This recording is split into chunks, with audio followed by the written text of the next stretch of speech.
How could this little guy possibly be getting ready for fourth grade? Literally, how does this happen? If you're new here, I'm Rian, a Christ-following wife and a homeschool mom to 3 boys.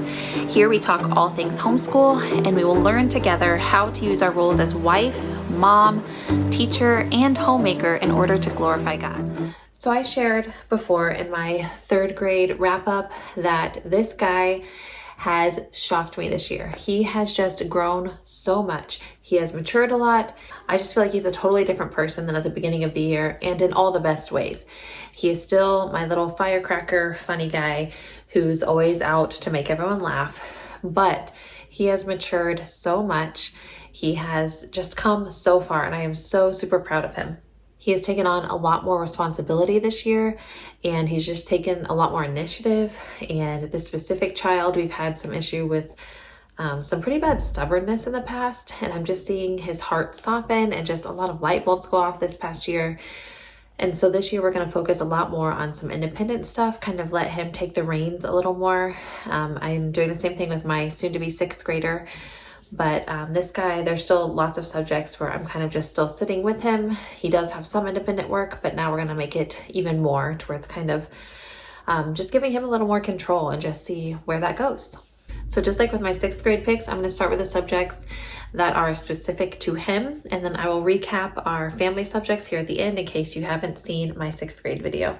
So for math, he's going to be using Saxon 5-4 to be exact, and this just seems really surreal that he's already in that upper level of Saxon math as far as the elementary grades go. So kindergarten through 3rd grade kind of does its own thing, and then 4th through 6th is kind of its own beast. It's kind of helping them transition into more independent learning, and so we're starting that process with him, and it doesn't seem like it's time yet. This is just crazy to me. But Saxon, he, just like his brother, has used since kindergarten, and it's worked, and I'm not going to change it because it's working. For language arts, he did do the good and the beautiful last year, but I said that we probably weren't going to continue that, and we are not. We are going to move on to essentials in writing, which is what his older brother did for the first time last year, but now that I kind of see how it's laid out and how it worked for his brother, I'm going to try it with him. However, I'm going to put him in the 3rd grade level because his brother just did the 4th grade level, even though he was in 5th grade, with it being a new curriculum and something I wasn't familiar with and something that is not either of their strong points.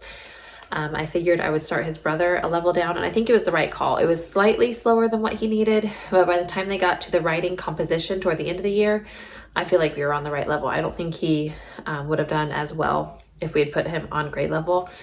And I'm kind of thinking the same for my 3rd grader who's going to 4th grade because, like I mentioned before, he's a very young 4th grader, and writing is not his strongest suit. And so I don't want to put him on something that his 5th grade brother was just doing this year. So I'm going to go ahead and start him on 3rd grade. And if he is just zooming past it, we can either go at an accelerated rate or we can just skip ahead if he's just really like thinking this is way too easy. But I think 3rd grade will be a good level to start with. So that will cover writing and grammar. For his literature or reading, I will put him on the Sunlight readers that are for 4th grade. So they have readers for kindergarten through 5th grade. Then they move on to readers that coincide with whatever core you're working on that year. So D, E, F, and so on. So he will be doing the level 4 readers, which are, kind of thicker chapter books, which is great because this year, because we've been doing Sunlight a full 2 years now, this will be our 3rd year.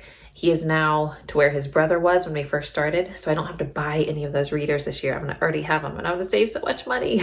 For spelling, he's going to be doing Spelling Workout D. Again, he's used this since I think, he's going to 4th grade. I think he was like in 1st or 2nd grade when he started. So again, it's been working, so we're just going to keep doing it. It's inexpensive, and it's just worksheet based. They just do the worksheets. I grade them. We take a test at the end of the week, but they do go over, they don't just pick random spelling words. It is a cohesive list, like all of the words that are together all have double O's, or they have double something, or they should follow a similar spelling pattern. And so you're learning by default, learning certain spelling rules. For handwriting, we are switching it up. Again, he used the Good and the Beautiful handwriting last year. And as I said in my other video, I didn't hate it. I didn't love it. I just, meh. It was just okay. So we're going to try something totally new that I've not done before, and that is a reason for handwriting. We're going to put him in level C, which I think is technically 3rd grade. Don't quote me on that, but he has no practice with cursive yet. And so we're starting that a little bit later than I did for my other son, but that's okay as long as he's learning it, right?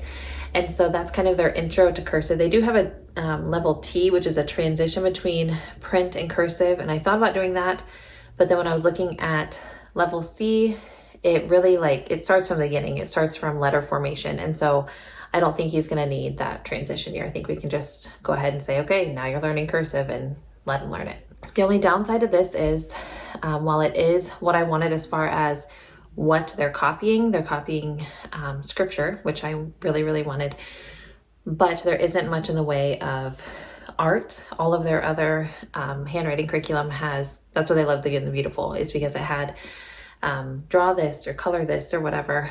So I don't love that. I don't love that we're giving up that. But this is, the kind of the best solution I found. So they do have, at the end of the week, you write whatever your scripture is, and then around the border, they give you a fancy border and you can color it. I'm going to try that out and see if, that kind of helps with his artistic desires.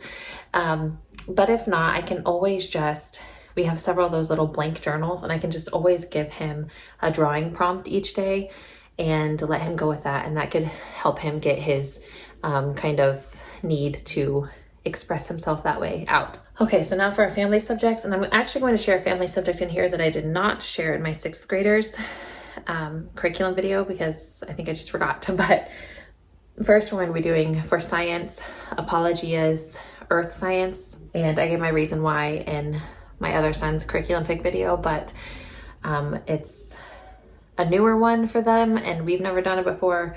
And they just my kiddos seemed the most interested in it. They're really into geology and rocks and dirt and archaeology and all this stuff. So I thought that would be a better fit. I gave them a choice between that and botany, and they chose this hands down. So it is their choice this year. For history, Bible, literature, I am doing Sunlight level D. So this is American history. We'll do it this year, and the next year is level E, which is a continuation of American history. So we'll do 2 years of American history. For Bible, for his devotional time, which my 6th grader will be using this too, I just didn't mention it last time, but they are going to be using the Meeting with Jesus by David Murray. This is the same author of the Exploring the Bible devotional that they've been doing all this year. And so this one is just more specifically looking at the life of Jesus. So I think it'll be really good for them. Now here is the one piece I also didn't share on my other son's video, but this is a piece that I'm still I just don't know. We are going to get a little more back into memory work. It stinks because I love the classical model, and if I had to pick one style of homeschooling, classical would definitely be it. Like everyone, we're a little bit eclectic, but last year we just really eased off of the memory work. I won't say we didn't do it. We did a lot of scripture memory and stuff like that, but I just had a lot on my plate last year. And so I did kind of ease off of it some. I want to get back into the swing of that, but I am torn between 2 things. I can't decide if I want to jump back into Claritas Publishing. I did 2 of their cycles. They are very similar to Classical Conversations, but they're their own entity, and so you don't have to worry about being a CC family, and joining in a co-op or anything with them. And I love that they have an app that you can just go through and do it that way. I think it's called Cross 7. So we may do that, and I may just kind of find the one that best aligns with what we're doing in history. But we're doing American history. We're not doing a specific era, so that might be a little tricky. I might do that. Or I thought about just jumping on this morning menus bandwagon. I've never done memory work that way. We've done memory work forever, ever since my oldest was in kindergarten, but I've never done the official morning menus. We might give that a try. If we do, we are going to be doing a memory verse, which that will just be our Sunlight verse, because every week you have a memory verse in there, because Sunlight, remember, is history, Bible, and literature. So our memory verse would be from there. And then we also do one with our discipleship program at church. And then we would have a hymn, and we would use the Then Sings My Soul book, which gives you, the music to a hymn and talks about the author and the lyrics.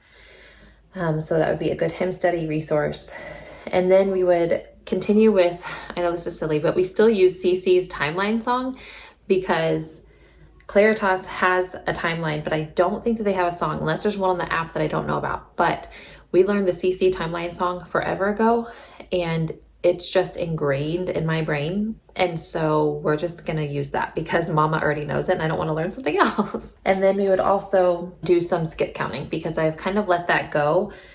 But I'm finding that my soon to be fourth grader, whom this video is about, really needs some help there. I kind of dropped the ball. I just kind of assumed that he got those, but not doing them last year really kind of kicked us in the hiney because he is struggling with some of those multiplication facts. So I know that we're going to go back to skip counting. Again, we may use the CC songs just because I already know them, unless I can find some for Claritas that would work for us also. So I really am struggling with this boy. I love how grown up he's getting, but I also hate how grown up he's getting, and you mamas understand that. But this is going to be a great year. I have full faith in him, and I'm just so thankful to get to school each of my boys in every season, the hard ones and the good ones. So let me know down below, what do you suggest out of those two options for memory work? Or do you do something totally completely different, or do you not do memory work? But between Claritas and just kind of making my own with morning menus, what do you think is the best idea? Let me know down below. I thank you so much for watching, and I will talk to you next time. Bye.